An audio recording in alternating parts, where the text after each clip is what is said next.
When it comes to the Titanic, what's the first thing that comes to your mind? For me, it's why wasn't there enough lifeboats for the passengers on board? 20 lifeboats, I think it was the number. Don't quote me on that, but I think about 20 lifeboats for 1,000 plus, 1,000, however many people it was, astronomical number, 20 lifeboats. Now, with that being said, do you know if all the spaces on those lifeboats would have been used? At least half, maybe a little more, of the people on board would have survived? Crazy, right? I love the Titanic story, man. I hate the tragedy, but the story, it's gonna be forever one of those stories. But we're gonna get into this video, man. 110-year-old camera found Titanic revealing horrifying secrets that'll shock everyone. Let's check it out. New exclusive photographs, by far the best yet, are in from the Titanic.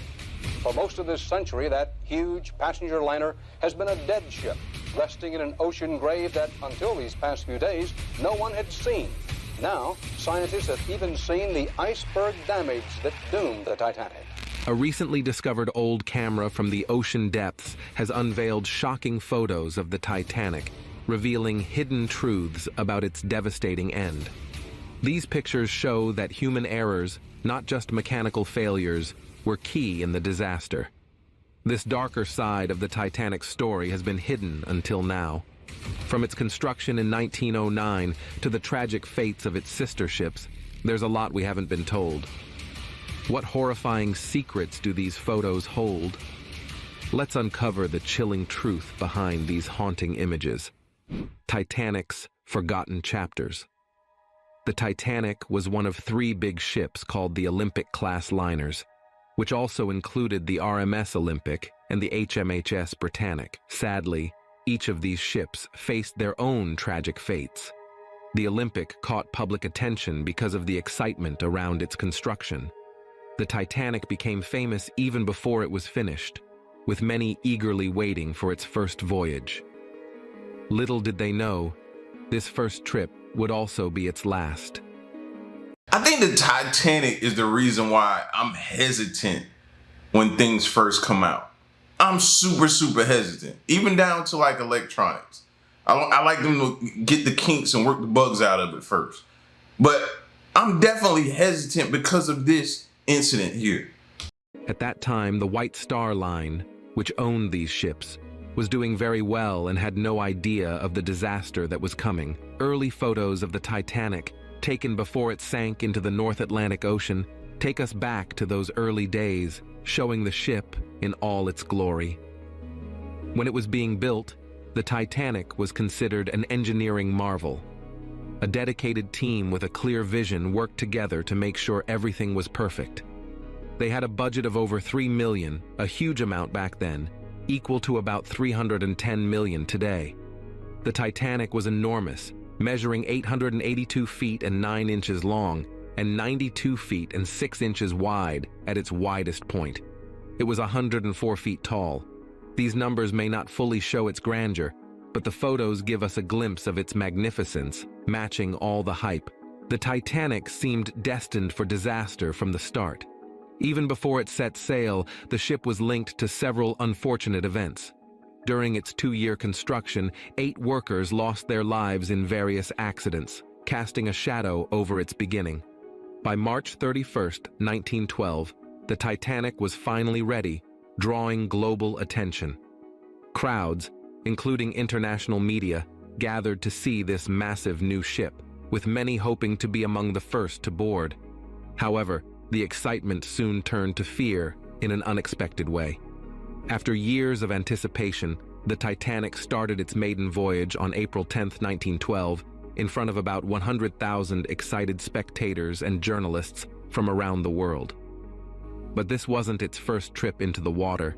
The ship had previously sailed from Belfast, where it was built, to Southampton on April 2, 1912.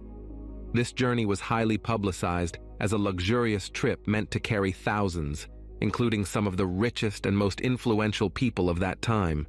The Titanic's trip from Southampton, England to New York City was watched by the whole world, but no one expected the disaster that was coming.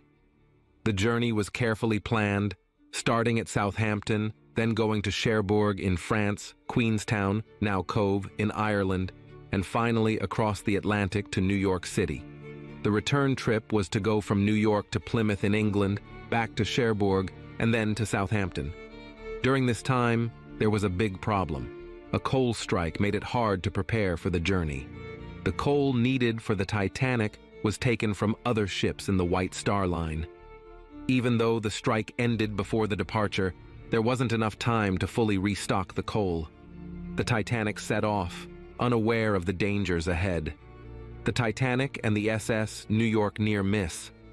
The Titanic was built to carry up to 3,547 people, including 3,000 something people. Okay, that's what it was built to be able to carry. Now, maybe they give us the official number, but it was a question I wanted to ask. Wasn't the Titanic like, what, about 4 months in? 4 months in, possibly, before it met its demise, I want to say. And I was thinking about that when they were showing all of the places it had been to. 905 first-class passengers, 564 second-class passengers, and 1,134 third-class passengers, along with 944 officers and crew members. Sadly, many of these brave crew members later lost their lives trying to save passengers during the disaster. From the beginning, there were bad signs. Deaths during construction, chaos at departure, and the coal shortage all hinted at the tragedy to come. Imagine the Titanic, huge and grand, getting ready for a trip that would become famous for all the wrong reasons. As it was leaving the dock, a small incident happened that might have changed history and saved lives. The Titanic pulled away, it pushed a lot of water, causing the nearby SS New York to break loose and drift close to it. People watching were scared as they saw the SS New York coming close to the Titanic. Luckily, the situation was handled well, and the Titanic continued its journey. But after the ship sank, some wondered if this close call with the SS New York was a warning that the Titanic should never have left. Photos from the There's no way you could possibly, like, that's Monday morning quarterbacking at its worst. Like, come on now, you going too far. You're reaching at this point. Now, I'm not gonna say that. I'm not gonna go along with that. Titanic's first trip show how popular and large the ship was, reminding us of a time before the famous shipwreck. But as the Titanic set off, another problem was brewing. A fire in the coal storage area. This shocking news, that there was a fire on the Titanic before it even started its first trip, shows how dangerous things were. The fire had been burning for 10 days before the ship left. For over a century, people have debated how much this fire contributed to the Titanic's fate. Visible damage from the fire on the ship's side was clear, signaling potential trouble from the start. After the tragedy, investigations showed that the crew had been fighting this fire in the coal storage for days, but couldn't put it out before the disaster happened. The fire weakened the ship's structure, which may have made it more vulnerable when it hit the iceberg. This tragic event has led to endless questions and debates about what could have been done differently. It's still not clear what exactly started the fire on the Titanic, but the damage it caused is undeniable. This fire weakened the ship's structure, although it wasn't the only reason the ship sank. The damage from the fire played a big part in what eventually happened to the Titanic. A reporter named Sonan Molan found some old photos in an attic in England. These photos show a long, dark smudge on the side of the Titanic, about 30 feet long. This mark is where the fire damaged the ship. Interestingly, this damaged spot was exactly where the Titanic later hit the iceberg, causing the tragic sinking. This raises the question, could the outcome have been different if the fire hadn't weakened the ship? More shocking details about the Titanic's story are less known, but upcoming revelations are bound to be surprising.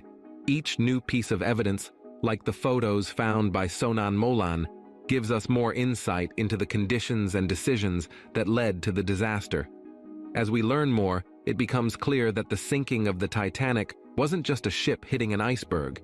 It was a complicated story of human errors, natural forces, and bad timing. Into the night, the Titanic sailed towards its icy fate. The Titanic and the iceberg that changed history. But the worst part wasn't just the fire or the iceberg.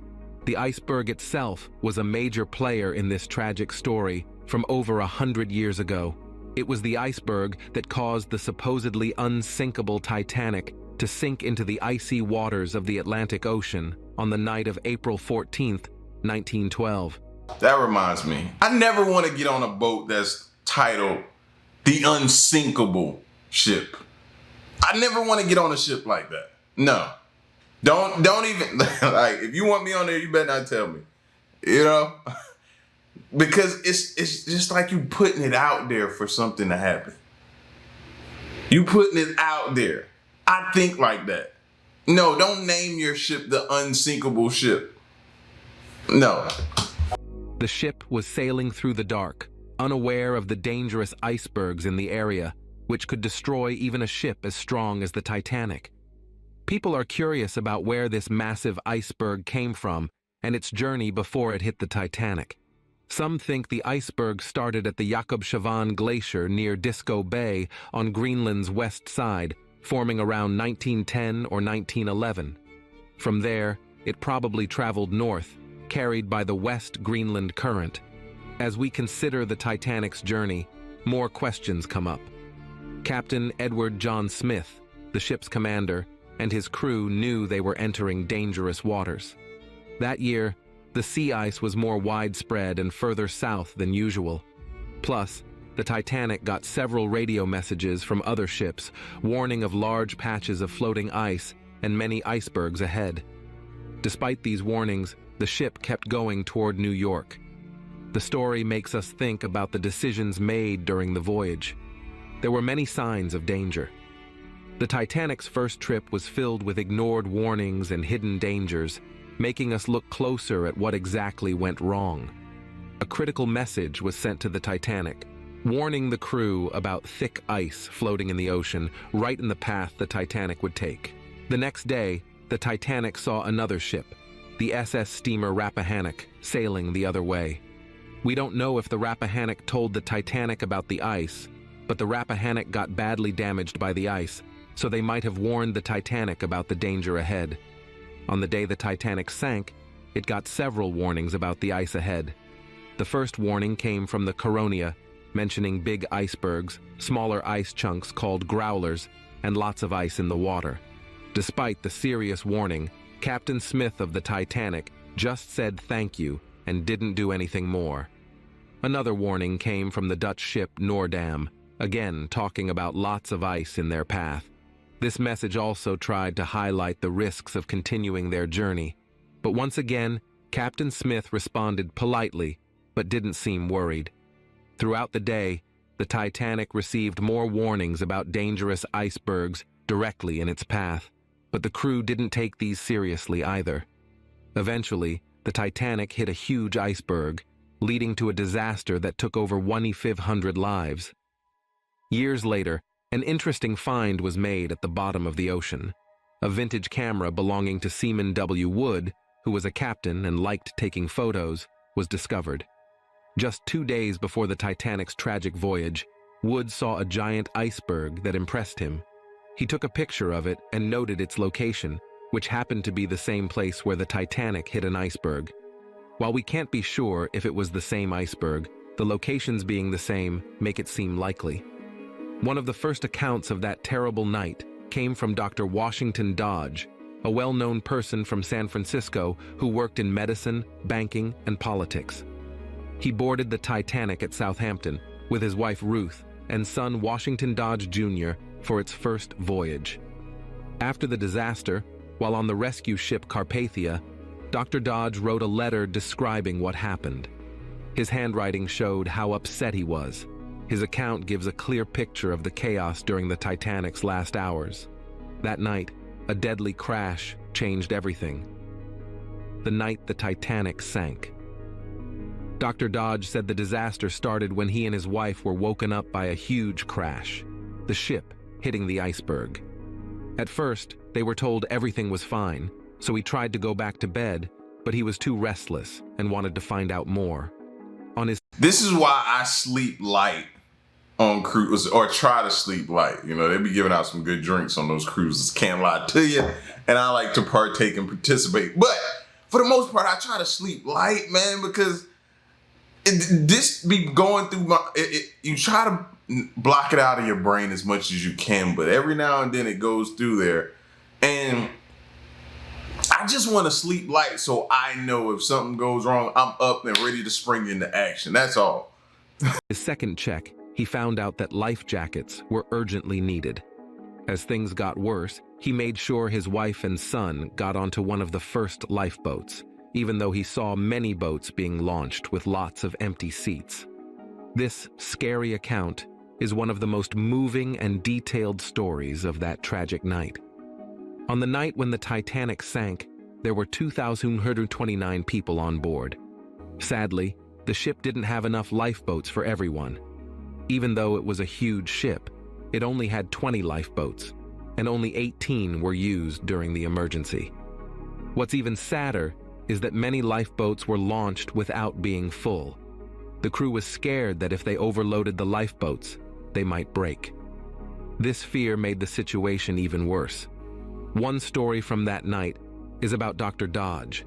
He got a spot in a lifeboat because an officer on one side of the ship was helping people get into the boats. But even this was risky. As their lifeboat was being lowered, a strong stream of water from the Titanic nearly swamped their boat. The men in the boat shouted for help, and luckily, they were heard. They avoided being lowered directly into the water jet and eventually reached safety. This shows the chaos and fear on the night the Titanic sank. After hitting the iceberg, panic broke out, especially around the lifeboats, which were the only way to survive. The rule to save women and children first was well meant, but it meant fewer people were saved than could have been. Many crew members were too scared to go back for more survivors after rowing away. They feared the boats might capsize or that they would be pulled under by the sinking ship.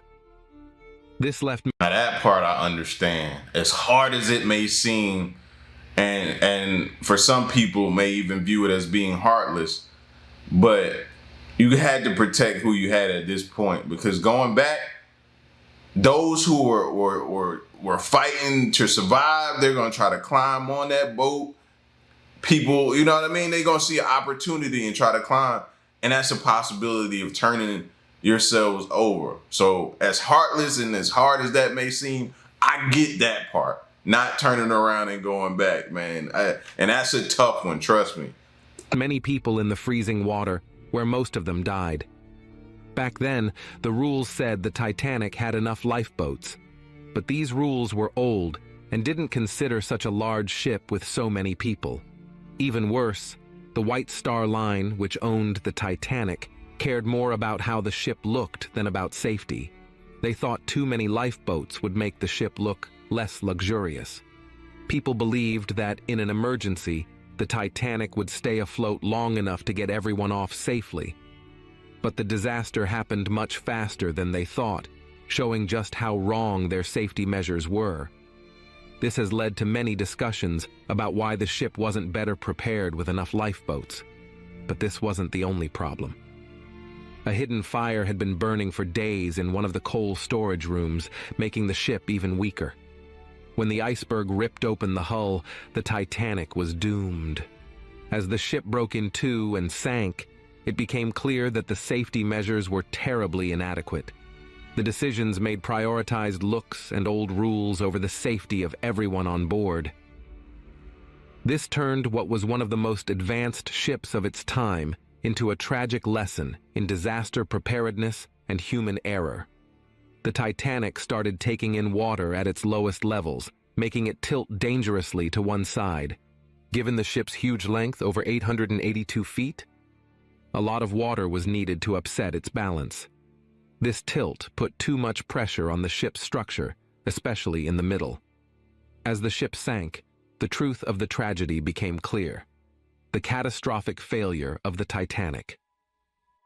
By around 2:17 a.m., just moments after hitting an iceberg, the ship's structure couldn't take it anymore. The middle of the Titanic cracked loudly and broke apart between its big smokestacks.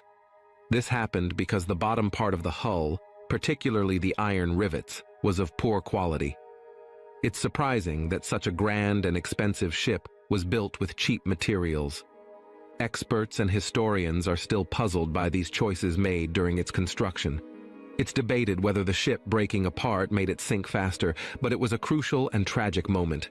Witnesses in the freezing water or in lifeboats heard a series of loud cracks. They watched in horror as the back of the Titanic rose briefly before sinking slowly into the icy Atlantic, taking many lives. Amidst the chaos, people wondered where Captain Edward John Smith was.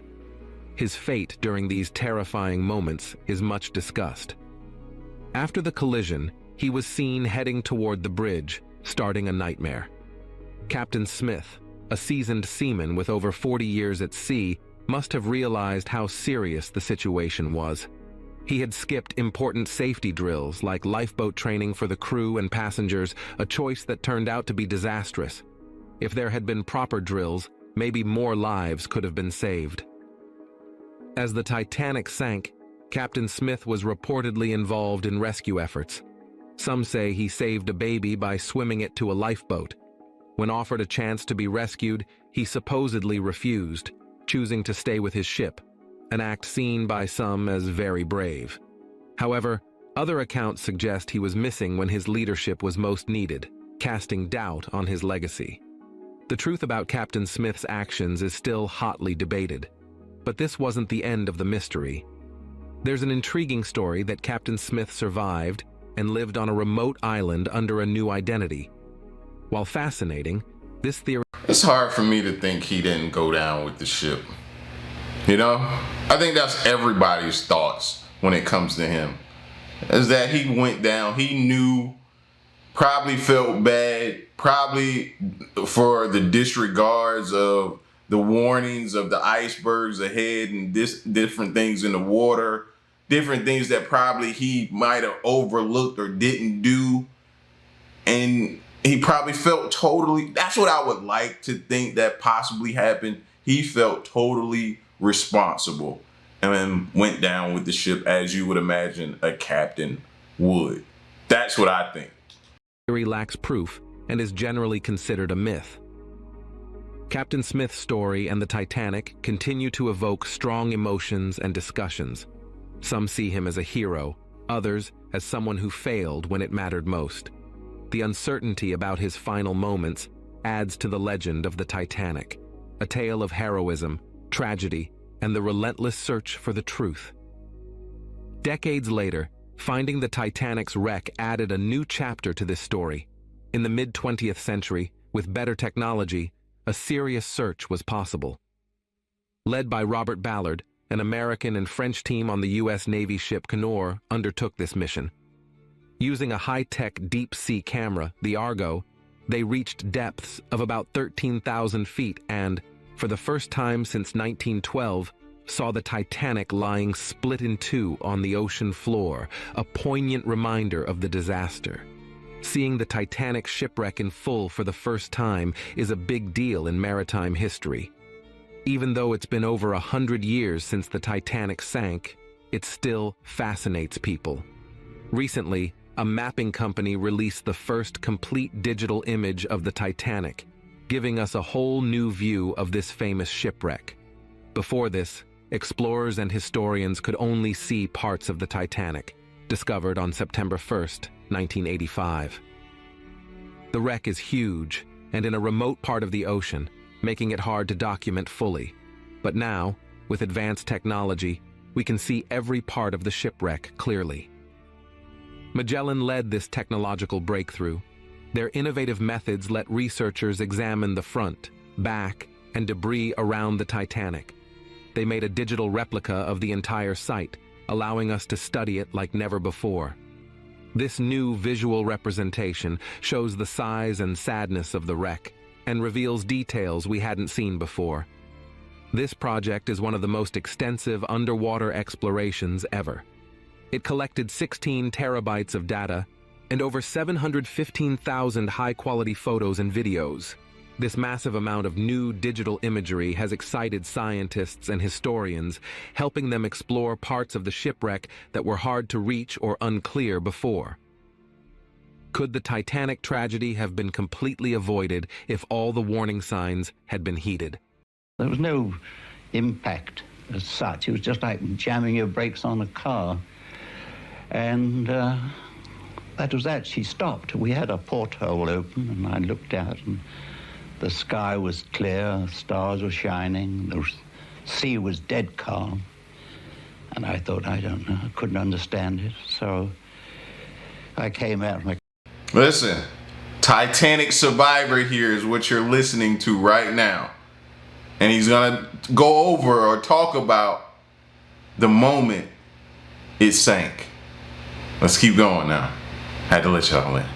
cabin, and I thought, well, I'd go forward. And I went forward to the well deck on the starboard side, and I could see ice in the well deck. There's no sign of iceberg then, because she'd passed us. And the lights were shining on the water from the portholes, and no sign of damage above waterline. And of course, what had happened, we'd slipped over the iceberg. And although she was supposed to be unsinkable with a double bottom, the iceberg had cut her from forward on the starboard side to the engine room, almost amidships, right through her two bottoms. And we had orders to get the lifeboats out. And of course the order, the same old order, women and children.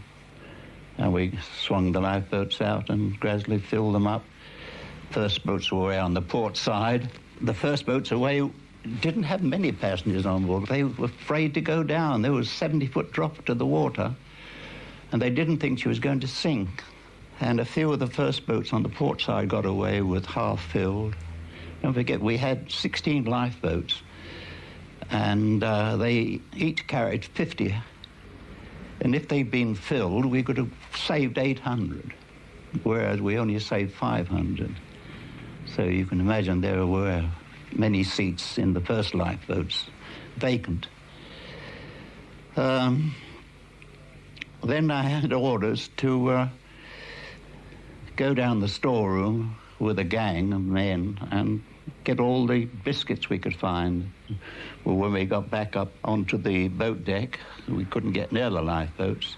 Some people were scrambling to get in and being pushed back. By that time, she was listing very badly to port, and we couldn't get the starboard boats down. But before I got my lifebelt on, I met a young couple, and I can tell you her name. It was Mrs. Clark. They'd spent their honeymoon in France, and we'd picked them up at Cherbourg. And she was having trouble with her lifebelt. So I fixed that on to her, and I said, I think you better get into a lifeboat. And there was one in the port, on the port side. So she said, no, I don't want to go there. I don't want to leave my husband. So I said, well, it's just a precautionary measure. You get in, your husband will follow later on. And I got her away, and that was that. And then I picked up my own lifeboat and put it on. Well, things went then, and then the third-class passengers were coming up. There were 700 of them, and they swarmed the decks and filled up the decks. And I thought, well, I'd done all I possibly could. I'd helped them all I could. And I thought, well, now I'll go up and get out of all this scrumming and go on the poop deck. And she was sinking fast then. And all of a sudden, she lifted up quickly, and you could hear everything crashing through her. Everything that was movable was going through her. And then she went down and seemed to come up again. So I thought, well, now I'm going to leave. And I was hanging on to a board. We had two boards, starboard and port, which said, keep clear of propeller blades. And I was hanging on to one of these, and I was getting higher and higher in the air, and I thought, well, now I'll go, and I dropped in. I had a lifebelt on. And I hit the water with a terrific crack. And luckily, I didn't hit anything when I dropped in. There were bodies all over the place. And then I looked up at the Titanic. So the propellers were right out of water, the rudder was right out, and I could see the bottom. And then gradually she glided away, and that was that. That was the last of the Titanic. It's like when he tells the story, fam, number one, it feels like you were right there with him. Number two, it sounds like a horror story. Sounds like a horror film. And it's just chills all on my arms, hair standing up, everything, man. Just listening to him tell his account from being there. I didn't want to die, and I didn't see much chance of living, but I was gradually getting frozen up. And by the grace of God, I came across a lifeboat, and they pulled me in. And there was a fireman dead in the bottom. There was about a foot of water in this boat. There was another man who was trying to. He seemed to be trying to get away from it again. I don't know what was the matter with him. They were tying him down, and the rest were women and children. And I sat on a seat, and I sat next to Mrs. Clark, the girl I'd put into a lifeboat. And she said, the first thing she said, have you seen my husband? So I said, no, I haven't, but I expect he'll be all right. Anyway, I was in a pretty bad way then, as you can imagine, frozen solid almost. And she wrapped me round with a cloak. She had some sort of blanket or a coat on. Anyway, I think she probably saved my life, I don't know. But I saved hers. At least I think I might have done. I think I did. And she saved mine. Then, first light, the Carpathia came along. The Carpathia was about 7,000 tons, and they were going to the Mediterranean, absolutely loaded. And they took us all on board, took us to New York. And that was that. Captain Roskin was knighted for his job. He did a damn good job, too. I believe you've even got a watch that you were wearing at the time when you went into the water. Yes. Oh, and it's only an old gunmetal watch. But I couldn't afford anything better in those early days. Here it is. This one. What does it show us? That says 2:20. What time was it when you went into the water, do you think? I think about 2 o'clock. I think it lasted. It was frozen up like I was. I think it lasted for about 20 minutes in the water. Does talking about this incident bother you like you have been today? Talking about it?